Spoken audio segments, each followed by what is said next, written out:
सूचना और प्रसारण मंत्रालय का ट्विटर अकाउंट आज सुबह हैक हो गया। हैकर्स ने उसका नाम एलन मस्क करके प्रोफाइल फोटो पर मछली की तस्वीर लगा दी। साथ ही कुछ ही समय में कई सारे ट्वीट भी किए गए। हालांकि कुछ देर बाद ही अकाउंट को रिस्टोर कर लिया गया और उन ट्वीट्स को भी हटा दिया गया। माना जा रहा है कि ये हैकर्स वही हो सकते हैं जिन्होंने पिछले दिनों प्रधानमंत्री मोदी का ट्विटर अकाउंट हैक किया था, क्योंकि इन पर भी ठीक वैसा ही कंटेंट देखा जा रहा है जो तब देखा गया था। खबरों की माने तो ऐसा पासवर्ड से समझौता होने या फिर हैकिंग से जुड़े किसी लिंक पर क्लिक होने से हुआ है। बाद में भारतीय कंप्यूटर आपातकालीन प्रतिक्रिया दल CERT ने अकाउंट को रिस्टोर किया। अकाउंट के ठीक होने की जानकारी IT मंत्रालय के अकाउंट से दी गई। अगली खबर, आम आदमी पार्टी के राष्ट्रीय संयोजक और दिल्ली के मुख्यमंत्री अरविंद केजरीवाल ने चंडीगढ़ में पंजाब की कांग्रेस सरकार पर हमला बोला। उन्होंने कहा कि राज्य में कानून व्यवस्था बहुत खराब होती जा रही है, चन्नी सरकार इसे संभाल नहीं पा रही है। इस दौरान उन्होंने कहा कि पंजाब में मुख्यमंत्री के चेहरे का ऐलान अगले हफ्ते होगा। केजरीवाल ने आगे कहा कि इतने सालों से बादल परिवार और कांग्रेस दोनों मिलकर पंजाब को लूट रहे थे, ये सिलसिला अब बंद होगा। केजरीवाल ने कहा कि यदि आप सत्ता में आती है तो हम पंजाब के लोगों को कानून व्यवस्था की स्थिति में सुधार करने और बेअदबी की पिछली सभी घटनाओं में न्याय सुनिश्चित करने का आश्वासन देते हैं। सभी की सुरक्षा सुनिश्चित की जाएगी, चाहे वह PM हो या कोई और। अगली खबर, समाजवादी पार्टी ने पहले व दूसरे चरण के करीब 40 उम्मीदवारों के नाम तय कर लिए हैं। स्क्रीनिंग कमेटी में मंगलवार को इसे अंतिम रूप दे दिया गया है। माना जा रहा है कि आज से कल तक ये सूची जारी हो सकती है। सपा का राष्ट्रीय लोकदल, महान दल, प्रगतिशील समाजवादी पार्टी, जनवादी पार्टी, सुहेलदेव भारतीय समाज पार्टी समेत कई अन्य दलों के साथ गठबंधन है। पहले चरण में 58 और दूसरे चरण में 55 सीटें शामिल हैं। इसमें राष्ट्रीय लोकदल को करीब 35 सीटें मिलने की बात कही जा रही है। हालांकि समाजवादी पार्टी करीब 6 उम्मीदवारों को रालोद के टिकट पर मैदान में उतारने की तैयारी में है। अगली खबर, भारतीय जनता पार्टी को एक और बड़ा झटका लगा है। मुजफ्फरनगर के मीरापुर सीट से भाजपा विधायक अवतार सिंह भड़ाना ने पार्टी छोड़ RLD ज्वाइन कर ली है। अवतार 4 बार के सांसद रहे हैं। बुधवार सुबह उन्होंने RLD चीफ जयंत चौधरी से मुलाकात की। इसकी तस्वीर भी जयंत ने सोशल मीडिया पर शेयर की है। आपको बताते चलें कि कल स्वामी प्रसाद मौर्य समेत कई भाजपा के बड़े नेता और विधायकों ने भारतीय जनता पार्टी को छोड़ा, जिसके बाद भाजपा में उथल पुथल मची हुई है। अगली खबर, प्रगतिशील समाजवादी पार्टी के राष्ट्रीय अध्यक्ष शिवपाल सिंह यादव अपने भतीजे और समाजवादी पार्टी के मुखिया अखिलेश यादव से मिलने उनके आवास पर पहुंचे हैं। बताया जाता है कि दोनों के बीच सीट बंटवारे को लेकर बातचीत होगी। कल अखिलेश यादव के अपने चाचा रामगोपाल यादव के साथ शिवपाल यादव के घर जाने की खबरें आई थीं। आपको याद दिलाते चलें कि 2017 में हुए विधानसभा चुनाव के ठीक पहले समाजवादी पार्टी में बंटवारा हो गया था और शिवपाल सिंह यादव अलग होकर के प्रगतिशील समाज पार्टी उन्होंने बनाई थी, जिसके बाद समाजवादी पार्टी की चुनाव में भारी नुकसान उठाना पड़ा था, जिसको लेकर के वर्तमान में अखिलेश ने शिवपाल सिंह यादव को मनाने का काम किया है। अगली खबर, उत्तर प्रदेश में विधानसभा चुनाव के तारीखों की घोषणा के बाद अब सभी राजनीतिक दल प्रत्याशियों के चयन में जुट गए हैं।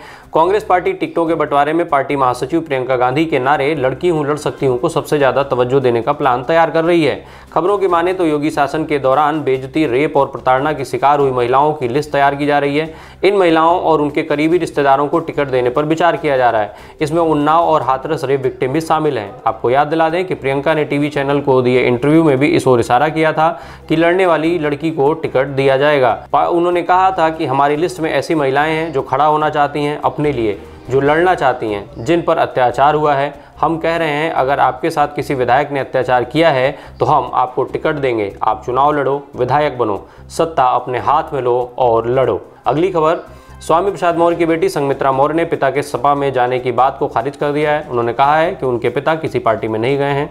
2 दिनों के बाद आगे की रणनीति बताएंगे। दरअसल भाजपा से इस्तीफा देने के बाद अखिलेश यादव के ट्विटर हैंडल से अखिलेश के साथ स्वामी प्रसाद का फोटो सामने आया था।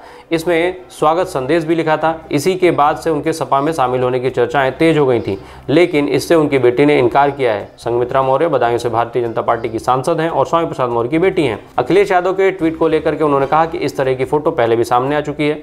2016 में जब उनके पिता ने बसपा का साथ छोड़ा था, तब शिवपाल यादव के साथ उनके फोटो सोशल मीडिया पर खूब वायरल हुई थी। इसके बाद उनके शिवपाल के साथ जुड़ने पर चर्चाएं होने लगी थी। अगली खबर, दिल्ली एयरपोर्ट से 7 लोगों को फर्जी बोर्डिंग पास पर यात्रा करने के प्रयास में गिरफ्तार किया गया है। हैरानी की बात यह है कि ये 7 दिल्ली से लंदन जा रही एयर इंडिया की फ्लाइट AI 333 के लिए इमिग्रेशन भी क्लियर कर चुके थे। अगर बोर्डिंग गेट पर लास्ट चेक में वो पकड़े नहीं जाते तो वो फ्लाइट में सवार होकर लंदन पहुंच जाते। रीवेरिफिकेशन में पता चला है कि पैसेंजर की लिस्ट में इनका नाम नहीं था। आरोपियों की पहचान अरमानदीप सिंह, अमृतपाल सिंह, जगदीप सिंह, गुरविंदर सिंह, राहुल जाखड़, दीपक मनबीर है।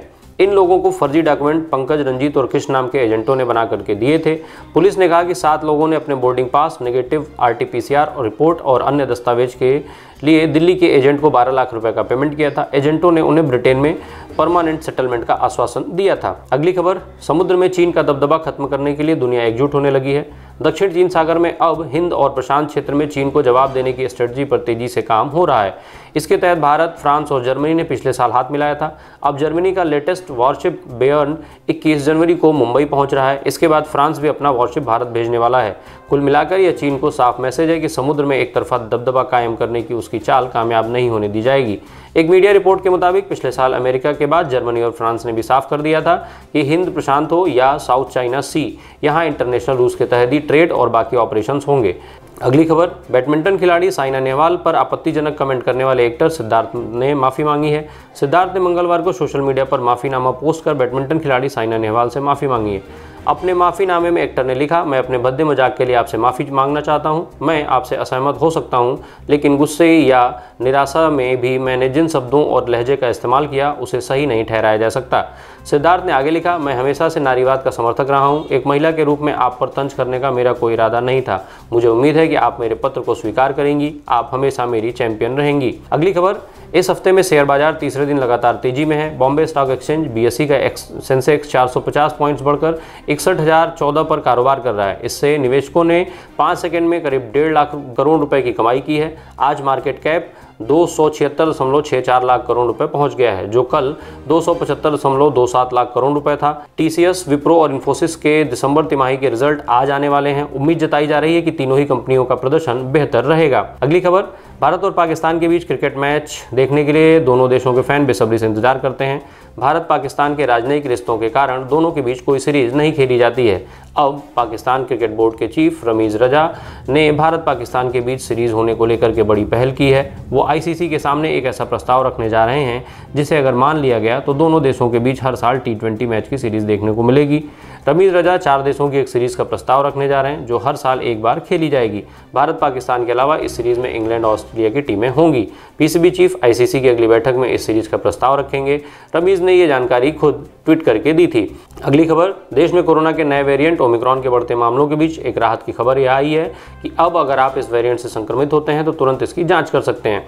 दरअसल आज यानी 12 जनवरी से ओमिक्रॉन की टेस्ट किट ओमिश्योर बाजार और दुकानों में उपलब्ध हो जाएगी। आपको बताते चलें कि ओमिक्रॉन टेस्ट किट ओमिश्योर को टाटा मेडिकल ने तैयार किया है। ICMR की तरफ से इसे बीते 30 दिसंबर को ही मंजूरी मिल गई थी। ओमिश्योर टेस्ट किट अन्य RT-PCR टेस्ट किट के जैसे ही काम करेगी और दूसरी RT-PCR टेस्टों की तरह ही केवल 10 से 15 मिनट में जांच की फाइनल रिपोर्ट आ जाएगी। इसकी कीमत 250 रुपये प्रति टेस्ट तय की गई है।